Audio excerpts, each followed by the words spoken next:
Hi, I'm Kelsey from roughandtumblefarmhouse.com, and today I'm going to show you how to safely harvest nettles and then use them to make tea or pesto. Nettles are an incredibly useful plant. I can never make a video without these roosters just going off. Anyway, nettles are an incredibly useful plant. They grow just about anywhere. They tend to like to grow in sort of shadier, swampier situations. Now we pretty much live on the edge of Shrek Swamp, so we have a lot of nettle that we can harvest. And now it's the geese. So I'm kind of going for the low-hanging fruit here. We have tons of nettle out in our woods, but I really just don't feel like climbing over the fence right now and getting it, so I'm just harvesting nettle that we have here in a little paddock that we haven't grazed in about a month. So as you can see, we have a lot, and so I'm going to show you how to harvest it, because nettle does have stinging, little stinging barbs on it. It's these little tiny hairs that you'll see when we harvest it, and it's the same, I can't remember what it's called, but it's the same acid that will sting you, or it's the same acid that will hurt if you get stung by a bee or an ant or something like that. So I will harvest them using gloves. It's on the stem, they're the little kind of stinger hairs, and on the underside of the leaves actually. So you could pet the top of the leaf if you want to pet nettle leaves all day long and you're not going to get stung, but it's the underside of the leaf. So you want to make sure you have gloves, just a pair of kitchen scissors or any scissors you got, and something to put your nettles in. So when you harvest nettles, you're just kind of taking towards the top of the plant. You don't need to go down very far. Almost like if you're going to harvest basil, you're going to kind of trim something that looks similar. So just these little top leaves like this are what you're going to want. And you can see, maybe if I can get it into focus, you can kind of see that there are little hairs there all along and on the underside of the leaves too. So that's where you're getting stung from, is those little guys there.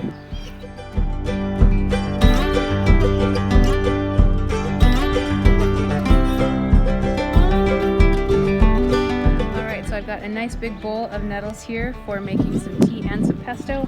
I should have more than enough, I think, to get me started. Look at these two. Anytime I'm anywhere making a video, they are right there wanting to be in it. So here's your guest shot, girls. So while I'm walking my nettles in and avoiding the attack geese in the yard, I thought I'd just tell you a little bit about why I'm harvesting nettles in the first place. Nettles are an incredibly valuable plant. It's really high in vitamins A, C, and also iron and calcium, and so it makes a really, really great tea, especially if you are pregnant.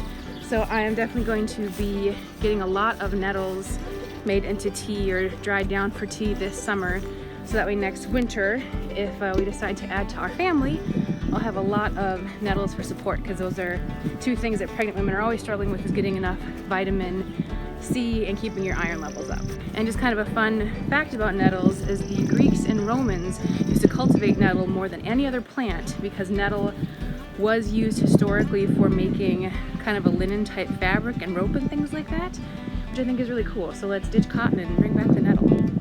Okay, now that we have all of our nettles in the house, we are going to wash them off, just a rinse in cool water. That will also take away the stinging properties. So I will probably do these in batches, because after I rinse them, I'm just putting them right now in the basket of my salad spinner. So I'll rinse them, spin them, and then just kind of dump them out on a towel on the countertop.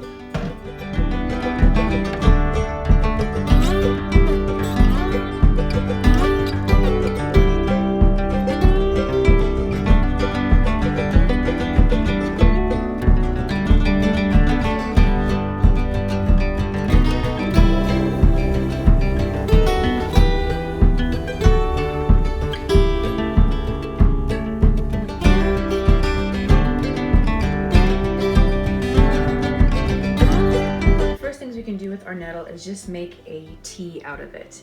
The tea, like I said, is really nutritious and is great, especially if you are an expectant mom.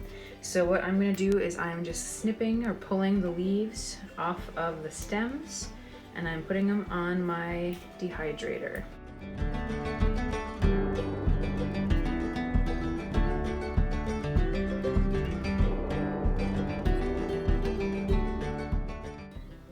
Alright, now we've got our drying racks all full up, so I'm going to put our lid on, and I'm going to be drying these at the recommended 95 degrees Fahrenheit, which is also 35 degrees Celsius. So these nettles, they dehydrated for about 4 hours in the dehydrator, and then I just left them overnight. and they are right about where we want them to be. It's not so dry that if I give it a little bit of a squeeze, it doesn't just instantly turn into powder, but it is dry enough that you can kind of hear. It's got a little bit of a crisp crumble to it. So this is right about where we want our leaves to be. And interestingly enough, these nettle leaves are ones I didn't have room for in the dehydrator, so I just left them out on my kitchen counter where it's pretty breezy, dust-free, an okay spot to have them sit for several hours. And they are, I'd say, over halfway to where I want them in terms of being dry. So if you don't have a dehydrator, you can just lay your herbs out like this for them to dry just with an area that has good ventilation. But it will take you longer because these are right now going on close to 24 hours of being out on the countertop versus these just took 4 hours in the dehydrator. So now I am filling a quart-sized mason jar with leaves. I'm just picking them up and kind of crumbling them a little bit into the jar. Now to make a tea out of your nettles, all you need to do is crumple up some of the leaves just into small pieces and put them into a tea ball or whatever you have for steeping tea. You can just put it straight in the bottom of a French press is another option. You want about 1 tablespoon of dried herbs per 1 cup of water. So then you just put that into your mug and add some hot water and you have a very nutritious, delicious nettle tea.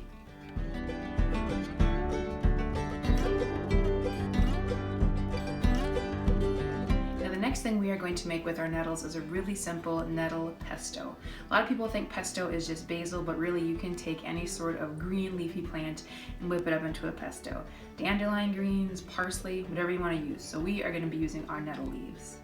So the first thing our recipe calls for is a 1/2 cup of chopped nuts. Now I typically will use walnuts, even though recipes for pesto usually call for pine nuts. Walnuts will work just fine because I pretty much never have pine nuts around, but I usually have some walnuts in the freezer. Next, I'm going to toss in 3 cloves of garlic. If you want to add a little bit more, if you like it garlicky, go ahead. Next, toss in 1/3 cup of Parmesan. If you have the fresh stuff, that's great. If you only have kind of the more powdery stuff, that'll work just fine too.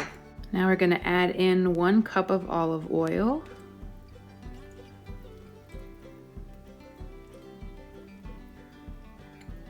And then we are going to blend that up to make a paste, and we'll see if we might need to add a little more oil after that.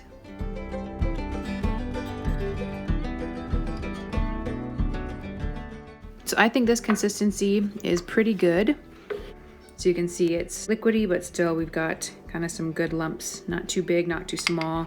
You don't want it to be completely pureed, but you also don't want to have big chunks of walnut or anything else in there. So that looks good. So now we are going to add in 4 cups of nettle leaves.